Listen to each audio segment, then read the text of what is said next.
여러분의 구독과 좋아요는 제게 큰 힘이 됩니다. 기도하며 시작하겠습니다. 하나님 아버지, 우리의 삶을 주관하시고 이끄시는 주님, 우리가 오늘 이 자리에 모여 주님의 뜻을 묵상하며 거룩한 삶을 향한 부르심을 배우게 하심에 감사합니다. 우리의 여정이 내 뜻이 아닌 오직 하나님의 뜻을 구하는 길이 되게 하시고, 우리가 걷는 이 길이 주님의 나라와 의를 이루는 여정임을 잊지 않게 하소서. 주님, 우리의 마음과 생각을 말씀으로 새롭게 하시고 우리의 삶 속에서 주님의 뜻이 드러나는 삶이 되게 도와주소서. 오늘 이 시간을 통해 우리가 하나님의 거룩함을 닮아가길 소망하며 예수 그리스도의 이름으로 기도드립니다. 아멘. 여러분, 우리가 걷는 이 길은 단순히 내 뜻을 이루기 위해 나선 길이 아닙니다. 우리의 영적 여정은 처음부터 끝까지 오직 하나님과 하나님의 나라, 그리고 하나님의 뜻을 구하기 위해 시작된 것입니다. 이 여정은 그 누구의 것이 아니라 하나님께 속한 길이며 그분의 뜻을 이루는 여정입니다. 마태복음 6장 33절에서 예수님은 이렇게 말씀하십니다. 너희는 먼저 그의 나라와 그의 의를 구하라. 그리하면 이 모든 것을 너희에게 더하시리라. 이 말씀은 우리의 삶의 목적이 무엇인지 분명히 보여줍니다. 우리의 삶은 단순히 세상의 소망을 이루거나 개인적인 욕망을 충족시키기 위해 존재하지 않습니다. 우리의 삶은 하나님의 뜻을 이루기 위해 부름받았으며 하나님의 나라를 세우기 위해 헌신해야 합니다. 그러나 현실을 보면 하나님의 뜻을 이해하고 분별하는 일이 많은 사람들에게 여전히 어렵고 혼란스럽습니다. 믿지 않는 사람들뿐만 아니라 신앙 안에 있는 사람들조차도 하나님의 뜻을 분별하지 못해 혼란에 빠지는 경우가 있습니다. 왜 이런 일이 일어날까요? 하나님의 뜻이 모호해서입니까? 아니면 그 뜻이 시대에 따라 변하기 때문입니까? 아닙니다. 하나님의 뜻은 언제나 변함이 없으며 항상 분명합니다. 문제는 우리가 하나님의 뜻을 온전히 알지 못하거나 알면서도 삶 속에서 실천하지 못하기 때문입니다. 히브리서 4장 12절에서 사도는 하나님의 말씀에 대해 이렇게 설명합니다. 대저 하나님의 말씀은 살아있고 활력이 있어 좌우의 날선 어떤 검보다도 예리하여 혼과 영과 및 관절과 골수를 찔러 쪼개기까지 하며 또 마음의 생각과 뜻을 판단하나니, 하나님의 말씀은 단순한 기록물이 아닙니다. 그것은 살아있는 능력이며 우리의 마음과 생각을 분별하며 하나님의 뜻을 드러냅니다. 하나님의 뜻을 알고자 한다면 우리는 반드시 그분의 말씀을 가까이 해야 합니다. 그 말씀 속에서 우리는 삶의 모든 문제에 대한 해답과 하나님의 의도를 발견할 수 있습니다. 거룩한 삶이란 무엇인가? 베드로전서 1장 16절에서 사도 베드로는 구약 성경을 인용하며 이렇게 말합니다. 기록되었으되 내가 거룩하니 너희도 거룩할지어다 하셨느니라.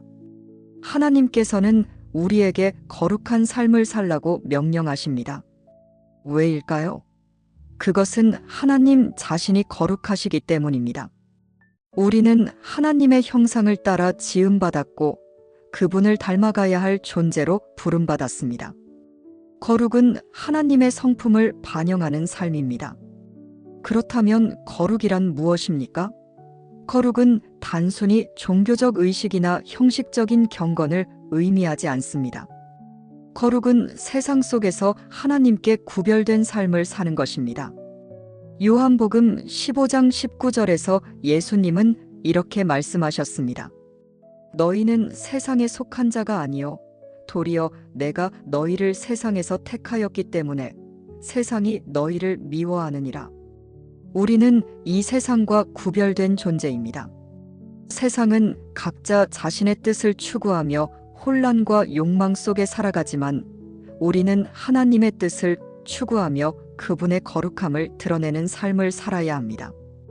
거룩은 단순히 우리의 신앙 상태를 나타내는 것이 아니라 우리의 삶 속에서 구체적으로 드러나야 합니다. 하나님께서는 우리가 거룩하게 살기 위해 따라야 할 3가지 중요한 실천을 말씀하십니다. 그것은 부모를 공경하는 것, 화목한 공동체를 이루는 것, 그리고 약자를 배려하는 것입니다. 이 3가지 실천은 단순한 도덕적 의무가 아니라 하나님의 뜻을 드러내는 구체적인 방법입니다. 부모 공경과 신앙의 기초. 레위기 19장 3절에서 하나님께서는 이렇게 말씀하십니다. 각 사람은 부모를 경외하고 나의 안식일을 지키라. 나는 너희의 하나님 여호와니라. 하나님께서는 거룩한 삶의 시작으로 부모를 공경하라고 명령하셨습니다. 왜일까요? 부모를 공경하는 것은 단지 예의 바른 행동이 아니라 신앙의 기초를 세우는 중요한 행위이기 때문입니다. 우리는 태어날 때부터 하나님을 직접적으로 알 수 없습니다. 우리는 부모를 통해 하나님의 사랑과 돌보심을 배우게 됩니다. 부모는 하나님의 사랑을 보여주는 첫 번째 통로입니다.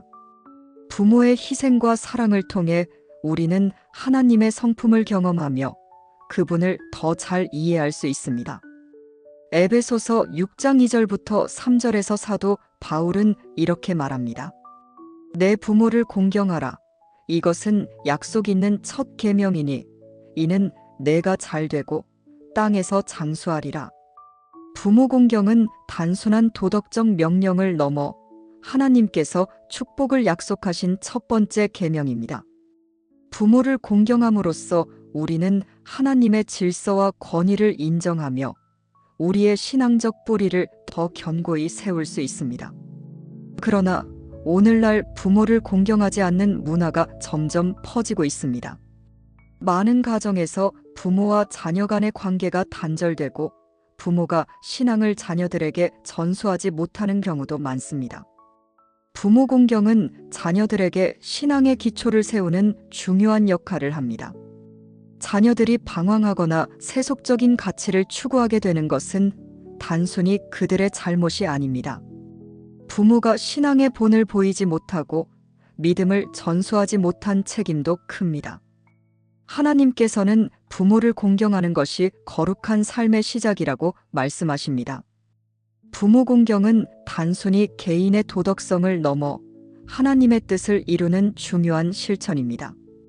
화목한 공동체 형성. 레위기 7장 16절에서 하나님께서는 화목제에 대해 이렇게 말씀하십니다. 그 화목제, 희생의 고기를 드리는 날과 그 이튿날에 먹을 것이요 셋째 날까지 남았으면 불사를 지니. 화목제는 단순히 하나님께 드리는 제사가 아닙니다. 화목제는 공동체가 함께 하나 되어 화평을 이루는 삶을 상징합니다. 화목제에서 드려진 제물은 제사장이 혼자 먹는 것이 아니라 공동체 모든 사람이 함께 나누어야 했습니다. 제물의 양이 너무 많았기에 가족, 친구, 이웃, 심지어 껄끄러운 관계에 있던 사람들까지도 초대해야 했습니다. 이러한 나눔 속에서 공동체는 화목을 이루고 하나님께서는 그 화목 속에서 기쁨을 누리셨습니다. 마태복음 5장 9절에서 예수님은 이렇게 말씀하십니다. 화평하게 하는 자는 복이 있나니 그들이 하나님의 아들이라 일컬음을 받을 것이며. 하나님께서는 우리의 삶이 화평을 이루는 도구가 되기를 원하십니다. 개인주의와 분열이 심화된 오늘날 공동체의 화목을 이루는 것은 더욱 중요합니다. 거룩한 삶은 공동체 안에서 화목을 이루는 실천을 통해 드러납니다. 약자를 배려하는 삶. 레위기 19장 9절부터 10절에서 하나님께서는 이렇게 명령하십니다. 너희가 너희 땅에서 곡식을 거둘 때에 너는 반 모퉁이까지 다 거두지 말고 내 떨어진 이삭도 줍지 말며 내 포도원의 열매를 다 따지 말며 내 포도원에 떨어진 열매도 줍지 말고 가난한 사람과 거류민을 위하여 버려두라. 나는 너희의 하나님 여호와니라. 약자를 배려하는 삶은 단순한 자선 행위가 아니라 하나님께서 명령하신 거룩한 삶의 본질입니다. 하나님께서는 우리가 가진 모든 것을 독점하려 하지 말고 약자를 위해 나눔과 배려를 실천하라고 말씀하십니다. 탐욕은 약자 배려의 가장 큰 장애물입니다.